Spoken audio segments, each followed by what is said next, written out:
தானியங்களோட இயற்கை சத்தும் சுவையும் மாறாம மாவு அரைக்க பெஸ்ட் ஆனது அல்ட்ராவின் பேட்டன்டட் கோனிக்கல் ஸ்டோன்கள் மட்டும்தான். அல்ட்ரா என்றால் ஆரோக்கியம்.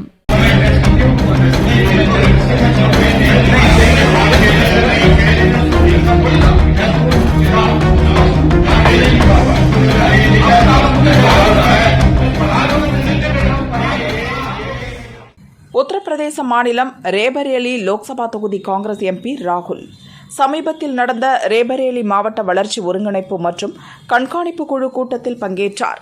தொகுதியின் எம்பி என்ற முறையில் ராகுல் தலைமை தாங்கினார். இந்த கூட்டத்தில் உத்தரப்பிரதேச தோட்டக்கலை அமைச்சர் தினேஷ் பிரதாப் கலந்து கொண்டார். அப்போது ராகுல், தினேஷ் பிரதாப் அருகருகே அமர்ந்திருந்தனர். கூட்டத்தின் இடையே அமைச்சர் தினேஷ் பிரதாப் பேசினார். அதற்கு ராகுல் எதிர்ப்பு தெரிவித்தார். இந்த கூட்டத்துக்கு நான் தலைமை தாங்குகிறேன். கூட்டத்தில் பேச விரும்பினால் முதலில் அனுமதி பெற வேண்டும் என்றார்.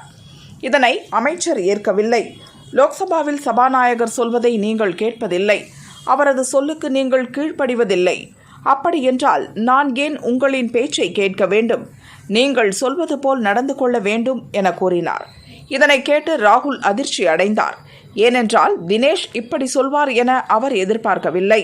ஏனென்றால் அமைச்சர் தினேஷ் பாரதிய ஜனதாவில் இருந்தாலும் கூட முதலில் அவர் காங்கிரஸ் கட்சியில் தான் பயணித்தார்.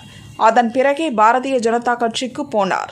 ஒரு காலத்தில் ராகுல் சோனியாவுக்கு நெருக்கமாக இருந்தவர் இப்போது ராகுலை எதிர்த்து பேசி இருப்பது பரபரப்பை உண்டாக்கியது.